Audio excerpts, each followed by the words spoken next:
नमस्कार दोस्तों, ये मेरा पहला वीडियो है। अगर इसमें कोई गलती होती है तो क्षमा करिए, उसे नज़रअंदाज करने की कोशिश करिए।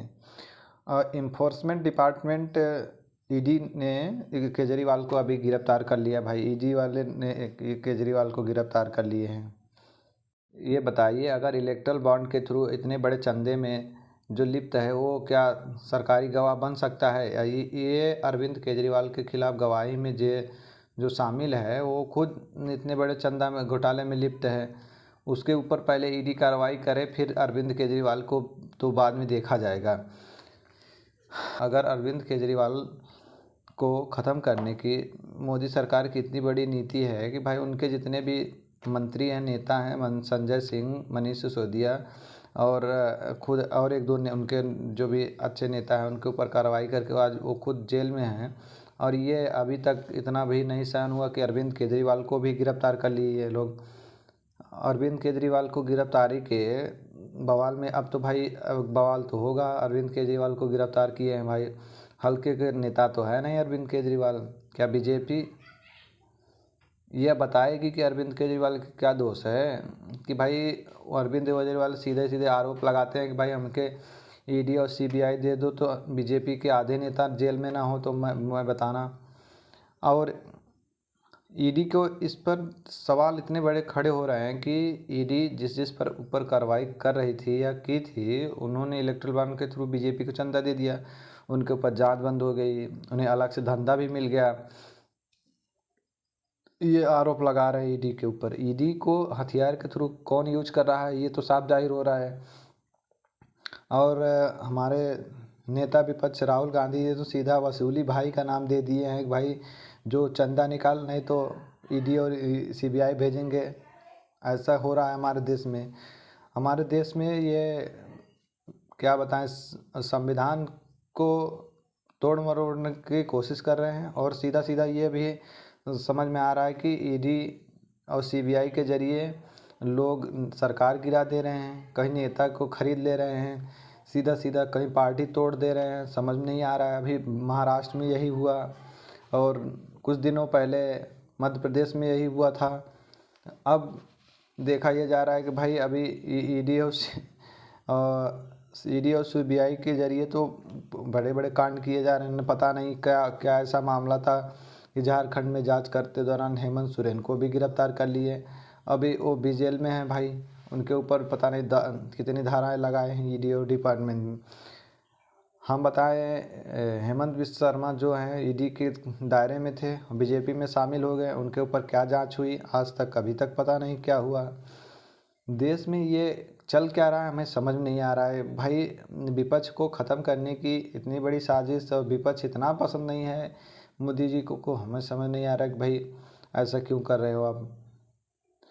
क्या केजरीवाल ही आपको बहुत बड़े चुभ रहे थे कि भाई उनकी सरकार दिल्ली में आपने दिल्ली में उन्हें हटाने के लिए आपके पास कोई विकल्प नहीं था, इसलिए गिरफ्तार कर लिए अरविंद केजरीवाल को।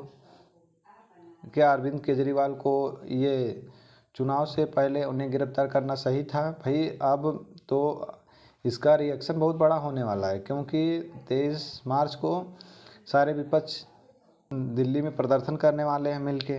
अगर उसमें इतनी भीड़ हो गई तो ये भाई आपके तो क्या बताएं। अब आपको बीजेपी वालों को समझ नहीं आ रहा है क्या कर रहे हैं भाई।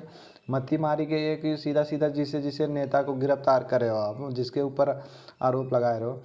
यही नरेंद्र मोदी है, सीधे खड़े होकर संसद में कहा करते थे कि एक बहुत बड़ी घोटालेबाज की सरकार है, और मनमोहन सिंह को सीधा सीधा बोल रहे थे कि ये तो रैन कोट पहन के नहाते हैं भाई, रैन कोट पहन के नहाते हैं। अब घोटाले में ऐसे ऐसे कहावतें, ऐसे ऐसे बात बोले गए थे। आज इलेक्ट्रल बॉन्ड के थ्रू इतने बड़े घोटाले में ये लिप्त हैं, अभी तक इसकी बात कोई नहीं कर रहा है कि भाई इसके ऊपर जांच होनी चाहिए। कितने इतने बड़े घोटाले में इतना चंदा इतना कहाँ से आया और किसको दिया गया, कैसे दिया गया, किसने दिया, किसका पैसा था, इस पर ईडी की कोई कार्रवाई नहीं, सीबीआई की कोई जांच नहीं।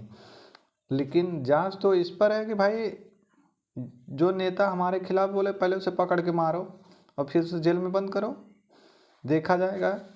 हम मानते हैं कि भाई कार्रवाई होनी चाहिए अगर कोई दोषी है, लेकिन ऐसा भी नहीं होना चाहिए कि अगर दोषी नहीं सिद्ध हुआ तो उसके पहले उसे पकड़ के जेल में बंद कर दें, वो भी चुनाव से पहले। इतने दिन कहाँ थे आप? नोटिस दे रहे थे, उसका जवाब तो केजरीवाल दे रहे थे, ऐसा तो था नहीं कि केजरीवाल नोटिस की जवाब नहीं देंगे। वो भी पढ़े लिखे इंसान है भाई, सरकारी नौकरी छोड़ के राजनीति में आए हैं, कुछ तो उनकी इज्जत करनी चाहिए। और उनके उनके व्यक्तित्व और उनके बारे में अगर चर्चा किया जाए तो भाई बहुत बड़ी बात है कि अरविंद केजरीवाल ने ऐसे ऐसे आरोप लगाए आपके ऊपर कि भाई सीधा CBI और ED दे दो तो हम सीधा बीजेपी के जितने नेता हैं उनको जेल में बंद कर दें, दोषी न सिद्ध कर दें तो कहना। वो तो भाई आपको आरोप लगा रहे हैं हमें सही से काम नहीं करने देते हैं, हमारे मोहल्ला क्लिनिक पर आपने वो सही से नहीं काम किए। मनीष सिसोदिया जो वहाँ के दिल्ली के शिक्षा मंत्री थे भाई, उनके इतने अच्छे काम देखकर आपको दिल में कैसी दर्द हो गई कि भाई उन्हें ही पकड़ के गिरफ्तार कर दिए।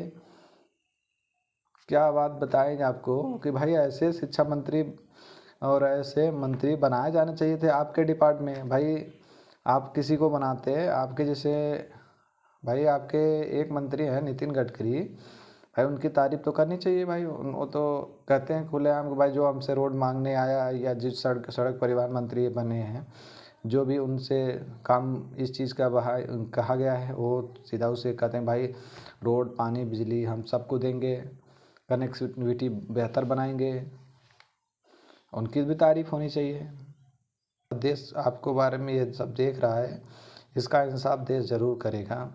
और जिस तरह ये डेमोक्रेसी को ख़त्म करने की कोशिश मोदी जी कर रहे हैं, कहीं अभी हाल ही में जो चंडीगढ़ में मेयर चुनाव में हुआ था वो भी तो साफ जनता के देख रहा था भाई कि क्या हुआ, और सीधा सीधा सुप्रीम कोर्ट ने हस्तक्षेप कर दिया। आपने फिर खरीद भी लिया था कि दोबारा का चुनाव होगा तो हम ही जीतेंगे, और यहाँ तक कि सुप्रीम कोर्ट ने दोबारा चुनाव होने दिया नहीं भाई। वही वैलिड वोट मान के विपक्ष को जो भी थे वहाँ के थे उनको बना दिए कि मेयर।